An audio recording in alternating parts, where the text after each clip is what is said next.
Saturday, May 23rd, and Jared and I are back at it again. We'll have a little bit more time to hunt today because we've been getting our butts kicked this past week. We got on some birds early in the week, and then it just progressively got worse as the hunts went on. Yesterday we tried to split up and double our chances to get the birds, and they were not in the same spot that they were the previous two hunts, so kind of stunk. I even tried to move towards the birds, but they didn't gobble really that great, and when they flew down I had no idea where they were at. They wouldn't even make a peep, so I had to run back home, start to work. So we're gonna go back into the same spot, start today, back in there. Hopefully they're gobbling their heads off, and we can get into position and get one down early, and then try to get Jared another one. So keep our fingers crossed. Hopefully today's a good day.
The birds are skirting us.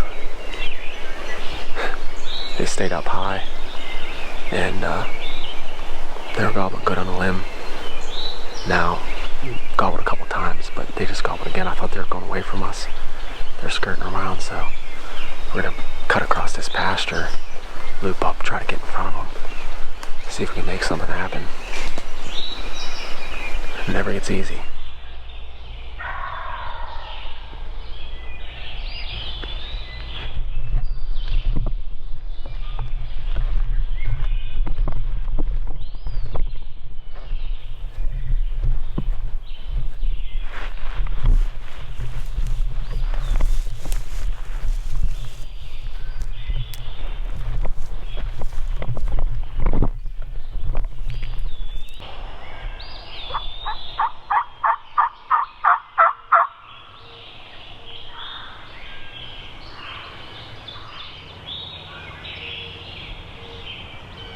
There it comes. Right around the corner of the fence, Jared.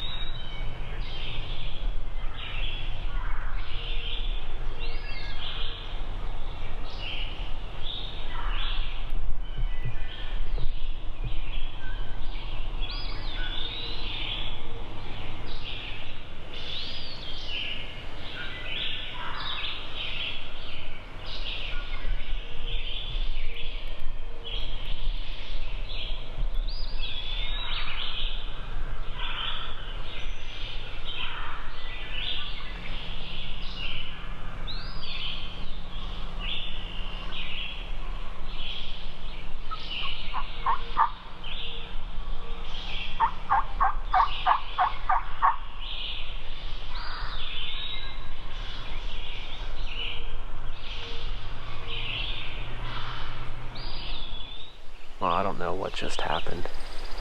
We had to move quick from where we were set up this morning. I thought all those birds that were gobbling on the roost were coming around here in this back corner of this pasture. And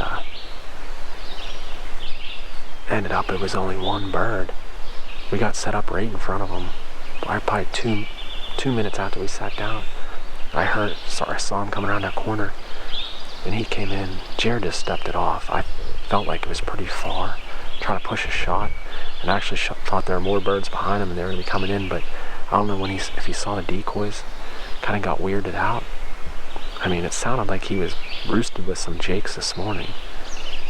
I don't know if he's been getting beat on, and when he saw that decoy, he saw the jake with that hen decoy, kind of put him off, and he just got on a logging road and just skirted right past us.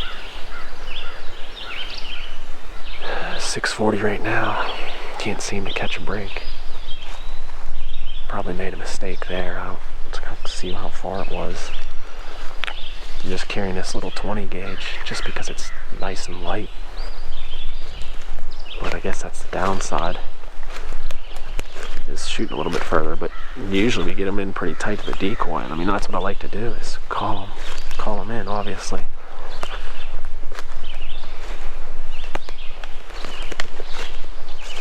How far was it?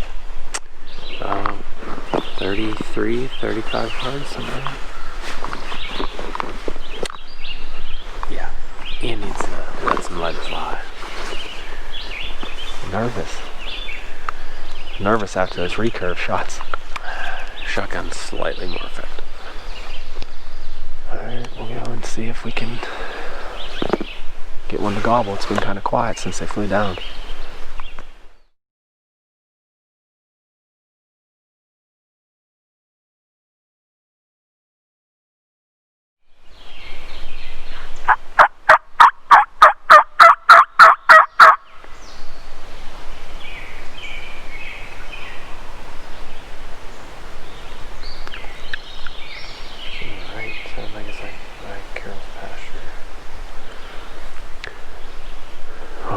Spot here. Jared thought he heard something twice gobble when we were moving.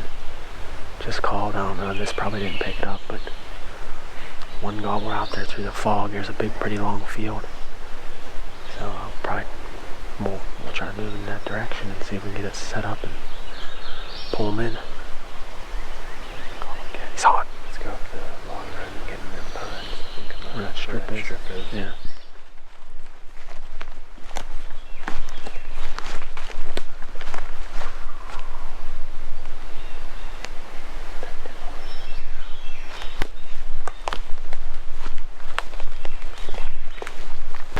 Moving around on this logging road. It's a little thicker than I remember the last time we were in here. But what we're going to do is we're sliding up beside this field. And there's a strip of woods that breaks the two fields in half. We're going to get up to there, sound check him, kind of see where he's at, and go from there. He's gobbled a couple more times. Just as we're moving through it, crows, or also just heard a bunch of geese go off. There's a pond down there, and I think he was gobbling when they were flying off.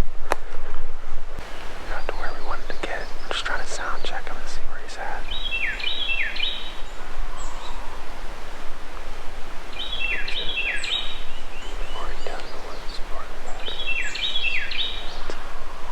I don't think he's far away because I don't like this fog. It might not be real heavy. Let's just sit up here because we can always go right into the trees. Yeah. A pine tree's breaking up beside us. Got the trees right there. Yeah, because the trees. Yeah, see him shoot because then we can always move closer. Alright, here's what we got going on. Jared's gonna put decoys out right on this kind of intersection of these logging roads right here. The bird is gobbling just over my left shoulder. There's like two fields. Sounds like he's in the one further back. Maybe not as far away as we think he is with this fog real heavy. Might have. The sound might not be carrying, but Jared's gonna sit right by that tree. Going right at this cherry tree right here.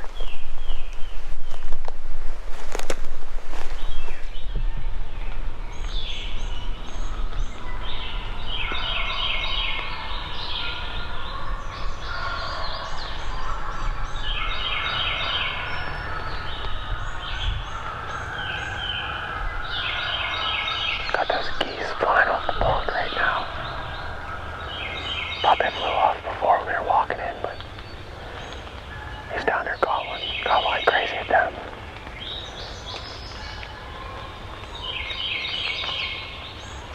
He's answered a couple times, but we'll give it some time here and see what happens. See if he moves at all or if he's just down there in one spot gobbling. Might have to try to slip in a little closer. Hopefully he comes right up this tree line in between these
realize how far that dropped off right there. I saw him coming around. I could just see the top of his head, and he stood right behind the Jake. Then at one time, his head went. They were lined up perfectly, and his head just came out left of that Jake a little bit, and I let him have it. I couldn't even see where the hen was. I thought the hen was on the other side of the Jake. I thought he was like gonna get on top of her or something. Finally. There he is. Not a huge bodied bird, but man, he had a good gobble. Gobbling his head off. Possibly the bird Jared's been chasing, I don't know, for like a week and a half or something. They've been sticking in spots where we couldn't get to them. And came here later this morning after setting up on those birds on another farm, and I messed up, had that one come in, and it was a little iffy for the distance, but I guess now we got this one. Didn't matter, other than could have been Jared's bird, I guess. But we came, this bird was gobbling back here. There's 2 fields behind us. There's a strip of woods right here to my right that separates actually 3 fields.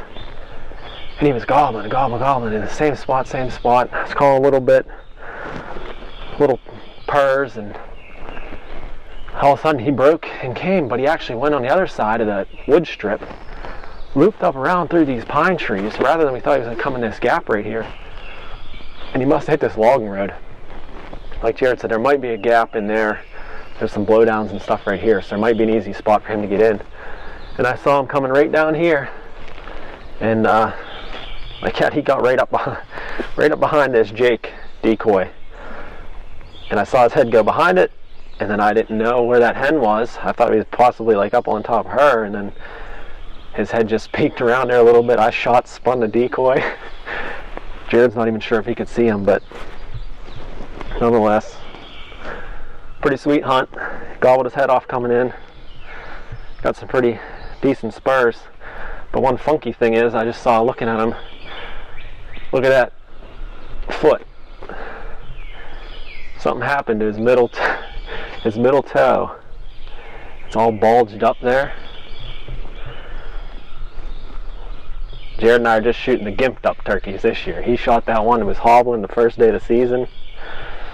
And I shot one that's got a toe missing. So, still early in the morning. We'll get this one tagged, clean everything up, get back to the truck, and we'll hit another farm up, see if Jared can get his second bird.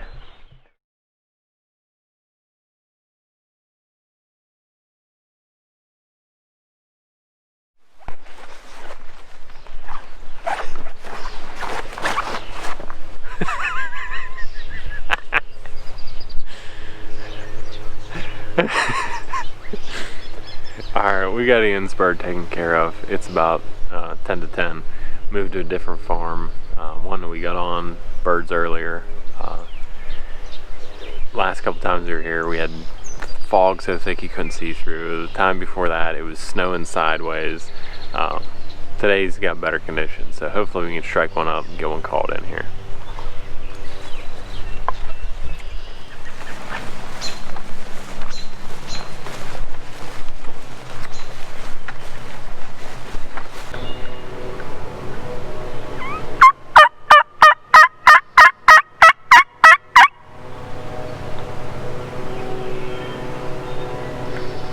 Check.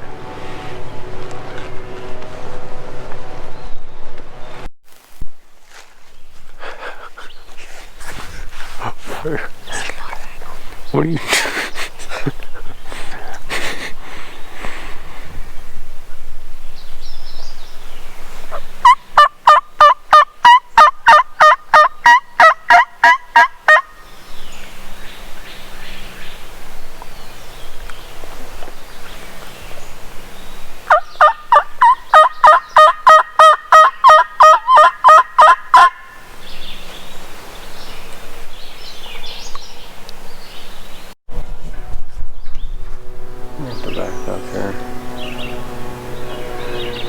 Well, we're coming to the end of this section of woods, and there's a field to my left here. I just happened to call where it coming through this thick stuff. hen fired up over here. She's going nuts now. Is it a gobble? I can't tell where the neighbor's mowing his grass, but we're gonna have to go back here and try to get set up somewhere.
Back to the right.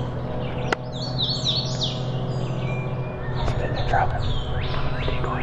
Yeah. He's gonna be coming out past the tree or a second boy. I can't see him. I know you can see him.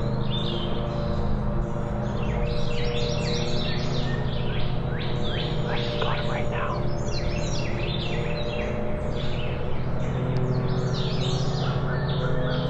We're gonna kill him.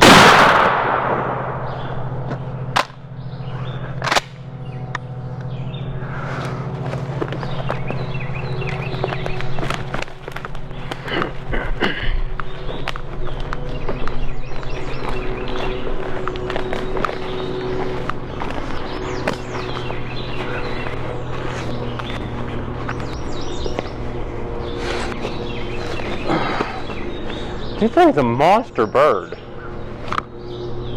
Big old thing. That's a good one. Got a timber bird. Second one for the day. We came over here to this farm where I originally shot my first bird opening morning. There was a bunch of birds then, and since then we've been here I think 2 different other times. And the one time it was foggier and all get out, you couldn't see hardly anything. And then the other time we got this cold front blew in, we had snow blowing sideways, it was freezing. We actually had one working with us, but then the snow kicked up and then everything shut up and then we got the heck out of there. But we just ran out this ridge behind Ian, sound checking, nothing. And then as you can tell, the neighbor across the valley is mowing his grass. It's making it hard here to hear anything. We're just working up through this thick stuff, just about out of the end of the woods here. We're only, I don't know, maybe 100, 150 yards to the edge of the field. We're coming through some thick stuff and I just started calling there and this hen just started going crazy. And then we heard a gobble. Ian thought it was a jake. It didn't sound real good. There could have been one with them because it sounded like there was multiple birds. So we hurry up, scrambled to find somewhere where you could actually sit down and see anything at all. And as soon as we sat down, I started calling called that hen right in. I don't think Ian could see it. It was blocked out by a big tree. She came in, see the decoys, clucked a couple times, then she went up the hill, and I thought the gig was up because he wouldn't gobble anymore. I called a little bit more, nothing, and then about that time I heard him spit and drum, and I looked, and he was coming down the same little deer trail she came on. Was coming towards the decoys, but he was kind of going, circling below, and some little saplings and thick stuff there, so I figured I better take a shot while I got it. Just rolled him over. I must have been able to see him right here. Yeah. It's about the first I could see him. He was coming right down this little deer trail. And then there was a big tree to the left that was blocking Ian out from seeing it. But I set them decoys right up on that trail because I figured if they popped out at all, there's kind of like a little tunnel. They'd be able to see the decoys. Well, it worked. They come right down that trail, went right to the decoys. Then he made it to about here. Ian could see him, and then I took the shot. Well, decoys are here. We were only maybe 15 yards to the right.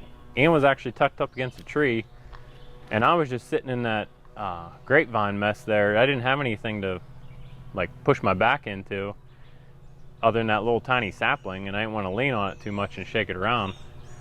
But it's thick in here. We got this one little tiny opening, and he come right into it. He's a big bird.